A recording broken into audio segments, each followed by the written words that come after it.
मेरे प्यारे दोस्तों इस समय हमारे देश में एक फिल्म आई हुई है जिसका नाम है तू झूठी मैं मक्कार। अब दोस्तों ये फिल्म जो है आई भले अभी है, लेकिन हमारे देश की जनता को न जाने कब से ये फिल्म देखने को मिल रही है। और ये फिल्म जो है ये दो दलों के बीच में चल रही है, यानी कि कांग्रेस और भारतीय जनता पार्टी के बीच में। जहां कांग्रेस झूठी है तो वहीं बीजेपी ने भी मक्कारियत की सारी हदें पार कर रखी हैं। ताजा मामला कर्नाटक चुनाव को लेके है। कर्नाटक चुनाव में जहां बीजेपी ने अपनी मक्कारी दिखाते हुए पसमानदा मुस्लिमों को रिझाने में कोई कसर नहीं छोड़ी, तो वहीं अपनी आदत के अनुसार, यानी कि झूठ बोलने की आदत के अनुसार, कांग्रेस ने भी 5 वादे करके जितने भी मुफ्तखोर हिंदू, सेकुलर, वामपंथी, लिबरल इस टाइप के लोग थे, उनको भी बेवकूफ़ बनाने में कोई कसर नहीं छोड़ी। और ताज़ा एक और मामला निकल के सामने आ रहा है जिसमें कि जेडीयू के एसडी कुमार स्वामी ने खुलासा किया है कि कांग्रेस ने करीब 60,000 फर्जी एटीएम कार्ड बांट डाले। और वो किस लिए? हर एटीएम कार्ड की कीमत 5,000 रुपये थी। और ये वादा किया गया उन लालची मुफ्तखोरों को कि जब कांग्रेस सत्ता में आएगी तो सबको 5-5 हजार रुपए इस कार्ड के बदले में मिलेंगे। यानी कि एटीएम कार्ड या प्रीपेड कार्ड आप कह दीजिए कि कांग्रेस ने उन झूठे बेईमानों और जो लालची हिंदू थे या सेकुलर थे या वामपंथी थे, जो लिबरल थे, जिन्होंने कि भर भर के कांग्रेस को वोट दिए, अब कांग्रेस ने उनको भी धोखा दे दिया। बिजली के बिलों के बारे में तो आपको मालूम ही है, कांग्रेस ने अब जनता को बता दिया है कि हमने आपसे 200 यूनिट का वादा किया था, लेकिन शायद आपने टर्म्स एंड कंडीशन अप्लाई वाला स्टार नहीं देखा था। क्योंकि ऐसे ही कांग्रेस ने हिमाचल जीतने के लिए फार्मूला अपनाया और वहाँ पे भी जनता को अंगूठा दिखा दिया। अब जनता चिल्लाती रहे, उससे कोई फर्क पड़ने वाला नहीं है, क्योंकि 5 साल के लिए सत्ता कांग्रेस के पास में है। 5 साल में इतना कमा खा लेंगे कि अगले 5 साल तक जो है सरकार चल जाएगी। अब सवाल ये है कि इन झूठे और मक्कारों के बीच में देश की जनता का क्या हाल हो रहा है। देखिए, बीजेपी शुरुआत से ही मक्कारी की राजनीति करती आई है। एक तरफ बीजेपी खुद को हिंदुओं का हितैषी होने का दावा करती है, लेकिन कोई भी एक ऐसा काम बीजेपी ने किया हो जो हिंदुओं के हित में किया हो तो कोई मुझे बता दे। ना तो हिंदुओं की जान माल की कोई सुरक्षा की गारंटी है, ना ही हिंदुओं को किसी प्रकार का कोई फायदा है। मोदी तिलक लगा के पूजा करते हुए जगह जगह देखे जा रहे हैं, तो वो अपना भविष्य सुधारने के लिए ऐसा कर रहे हैं। उसकी वजह से किसी हिंदू को कोई फायदा होने वाला नहीं है। आप राम मंदिर बनवाइए, लेकिन अगर जब हिंदू ही सुरक्षित नहीं रहेंगे इस देश में, तो उस राम मंदिर में जाएगा कौन? आपने धारा 370 हटाई, उससे किसी हिंदू को कोई फायदा हुआ हो तो बताइए। आज भी कश्मीरी पंडित शरणार्थी हैं और वो कश्मीर में घुसने की हालत में नहीं हैं। और आप कोई भी एक ऐसी योजना बनाइए। हाँ, बीजेपी की सबसे बड़ी मक्कारी यही रही कि उसने हिंदुओं की पार्टी होने का दावा करके हिंदुओं को मुसलमानों से लड़ा के, हिंदू मुसलमान में दुश्मनी करा के अपनी सत्ता सुनिश्चित की। वरना कोई भी योजना उसने हिंदुओं के लिए लागू नहीं की। हाँ, मुसलमानों को जरूर रिझाने के लिए मोदी ने हर साल कोई ना कोई नई योजना लॉन्च की। पहले अल्पसंख्यक मंत्रालय, जो कि एक डिफंक्ट मंत्रालय था जिसमें कांग्रेस सिर्फ चुनावी घोषणा करती थी, उसमें हजारों हजार करोड़ की योजनाएं मोदी ने लॉन्च कर दी। मोदी हर कदम पर अपने मित्र अब्बास के नाम पर झूठ बोलते रहे, हिंदुओं को बेवकूफ बनाते रहे, क्योंकि उनको पता था कि ये पागल हिंदू जाएगा कहां। ये सिर्फ इसी लारा लप्पा में फंसा रहेगा और बीजेपी को वोट करता रहेगा। लेकिन मैं धन्यवाद देना चाहूँगा कि धीरे धीरे देश का हिंदू बीजेपी की इन चालों को समझने लगा है और बीजेपी से दूरियां बनाना शुरू कर दिया है।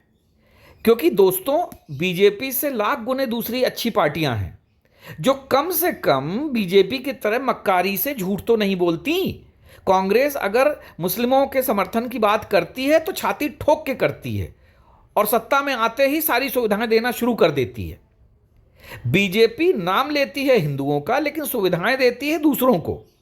यही नरेंद्र मोदी थे जो 2014 से पहले कहा करते थे कि कांग्रेस मुस्लिम तुष्टीकरण करती है, लेकिन नरेंद्र मोदी ने मुस्लिम तुष्टीकरण के सारे रिकॉर्ड ध्वस्त कर दिए और कांग्रेस तो सिर्फ कागजों पे करती थी, इन्होंने तो हकीकत में सब कुछ कर डाला, लेकिन फिर भी दिल जीत नहीं पाए। अब सिर्फ इनका टोपी लगाना और खतना करवाना बाकी रह गया है। तो हो सकता है आने वाले समय में वो ये भी करवा ले ताकि दिल जीता जा सके। इन्होंने मुस्लिमों को लड़ाने के लिए पसमानदा कार्ड खेला, जबकि इनको अच्छी तरीके से मालूम है कि मुस्लिम इस प्रकार के किसी भी जाल में झांसे में फंसने वाले नहीं हैं। ये सिर्फ हिंदुओं को दिखाने के लिए कि देखो हम मुस्लिमों का जो है वोट बांटने के लिए उनको में भी डिवाइड एंड रूल की जो है साजिश रच रहे हैं। क्या हुआ? किसी भी पसमानदा ने बीजेपी को वोट नहीं दिया। और मैं दोस्तों एक बात कहना चाहूँगा, मुस्लिम समाज की एक सबसे अच्छी यही खासियत है कि वो बिकाऊ नहीं है।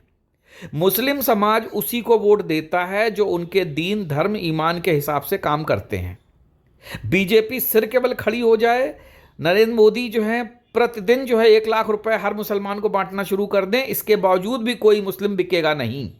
ना वो कर्नाटक में बिका, ना किसी अन्य राज्य में बिका। जहां पर भी मुस्लिम ने वोट किया, उसने अपनी समझ अनुसार अपने दीन धर्म की मदद करने वाले को वोट दिया। बीजेपी ना तो हिंदुओं की पार्टी रह गई है और ना मुसलमान उसको वोट देगा। बीजेपी सिर्फ और सिर्फ झूठ की और जुमला की राजनीति करती है, इसीलिए इसका नाम भारतीय जुमला पार्टी पड़ गया है।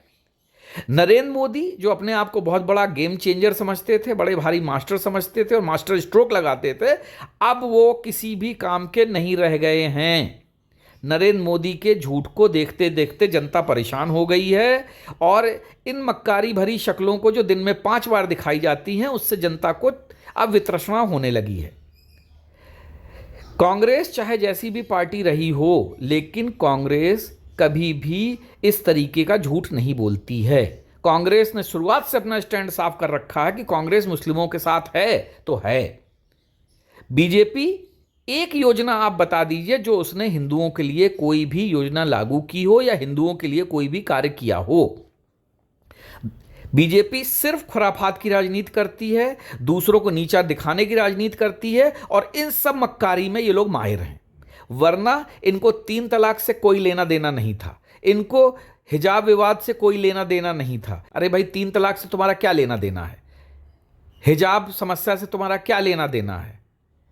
लेकिन ये जबरदस्ती वहां घुसे ताकि हिंदू मुस्लिम के बीच में दूरियां बढ़ाई जा सकें। और सबसे बड़ी बात क्या है कि अगर तुमने दूरियां बढ़ाई हैं जिसका नुकसान हिंदुओं को उठाना पड़ रहा है, उसकी जिम्मेदार कौन है? क्या कि बीजेपी ने अब तक किसी भी हिंदू की कोई सेवा या सहायता की या किसी के लिए बीजेपी खड़ी हुई हो तो अब तक बताइए।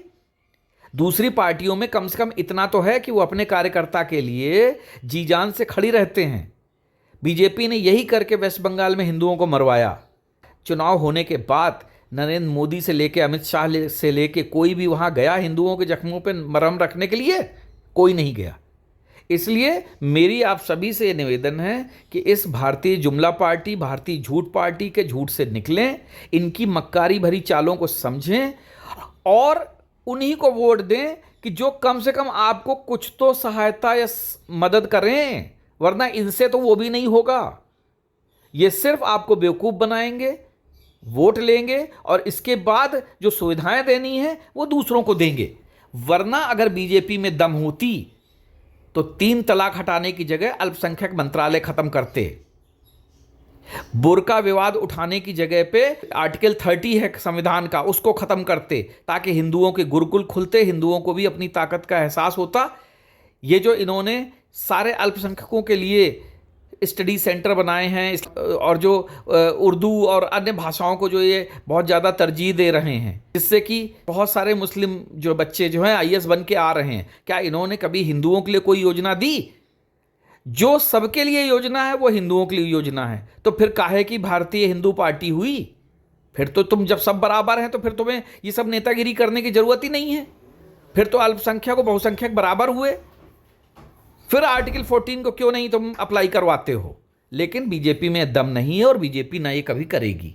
बीजेपी सिर्फ हिंदुओं को बेवकूफ़ बनाएगी और बेवकूफ़ बना के अपना वोट लेने का जो कार्य है वो जारी रखेगी। इसलिए दोस्तों, तू झूठी और मैं मक्कार, ये फिल्म रोज़मर्रा के जीवन में देखिए और समझिए कि मक्कारों से झूठी पार्टी फिर भी अच्छी है। झूठ बोल रही है लेकिन कुछ ना कुछ दे रही है। भले ही 200 यूनिट जो है फ्री देने में उसने 2 रुपये 89 पैसे बढ़ा दिए हों, लेकिन कम से कम कुछ तो गरीबों को मिल रहा है। भारतीय जनता पार्टी में तो गरीबों को कुछ भी नहीं मिल रहा है, और बीजेपी हर तरह से हिंदुओं का शोषण करने में लगी हुई है। और हिंदुओं की जो अब तक इतनी सारी जानें गई हैं, जो कि बिना बात पे धार्मिक विवाद बढ़ा कर गई हैं, उन सब के लिए बीजेपी ही जिम्मेदार है। इसलिए दोस्तों, बीजेपी की चालों से सावधान रहिए और इनकी मक्कारी भरी हरकतों से इस देश को बचाइए। जय हिंद, जय भारत।